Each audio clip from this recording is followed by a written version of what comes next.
নৃত্যের মাধ্যমে আরজিকর কাণ্ডের প্রতিবাদ নৃত্যশিল্পীদের। আরজিকর কাণ্ডের ঘটনার প্রতিবাদে এবার পথে নামলেন দুবরাজপুরের নৃত্যশিল্পীরা। তাদের মূল স্লোগান ছিল প্রতিবাদে প্রতিরোধে নৃত্যশিল্পীরা থাকছে পথে, এক সুর এক স্বর, জাস্টিস ফর আরজিকর।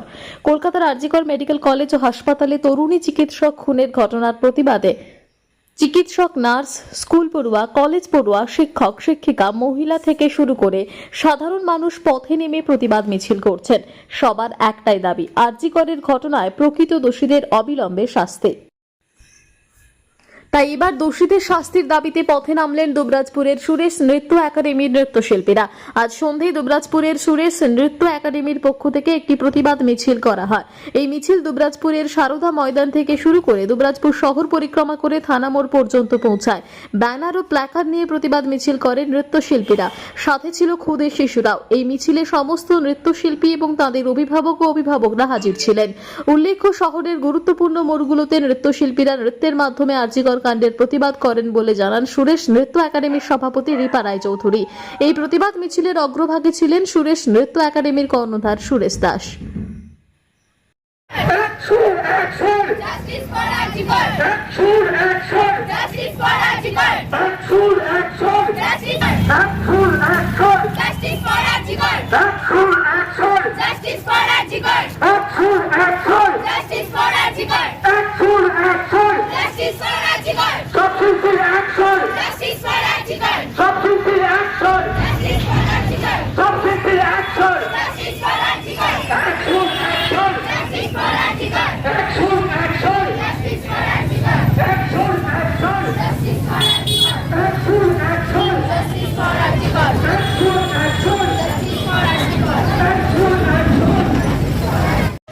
আমরা প্রথমত সুরেশ নৃত্যকলার উদ্যোগে সকল ছাত্রছাত্রী এবং গার্জিয়ান এবং দুবরাজপুরের সকল শিল্পী এবং সাধারণ মানুষদের নিয়ে আরজিকরের যে ঘটনাটি ঘটে গেছে তার বিরুদ্ধে আমরা প্রতিবাদ করতে আজকে মিছিল বের করেছি। তো আমাদের উদ্দেশ্য, যারা এই দুর্ঘটনাটি ঘটিয়েছে, যারা এই অপরাধ করেছে, সেই দোষীদের অবিলম্বে পৈশাচিক কাণ্ডের জন্য পৈশাচিক শাস্তি চাই, এটাই আমাদের দাবি, এবং আমাদের নারীদের সুরক্ষা সুনিশ্চিত করতে হবে। আচ্ছা, আজকে আপনারা কি করলেন?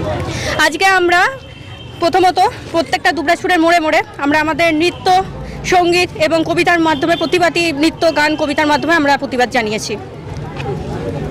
কোথা থেকে শুরু করেছেন? আমরা শুরু করেছি আজকে আশ্রম মোড় থেকে, আমরা শেষ করলাম দুবরাজপুর থানার মোড়ে।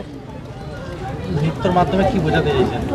আমরা নৃত্যের মাধ্যমে বোঝাতে চাইছি যে প্রত্যেক নারীকে, প্রথমত আমাদের যে জাগো নারী গান ছিল, প্রত্যেক নারী জেগে ওঠো, কারণ এই সমাজ লক্ষ্মীর যোগ্য নয়, এই সমাজ কালীর যোগ্য।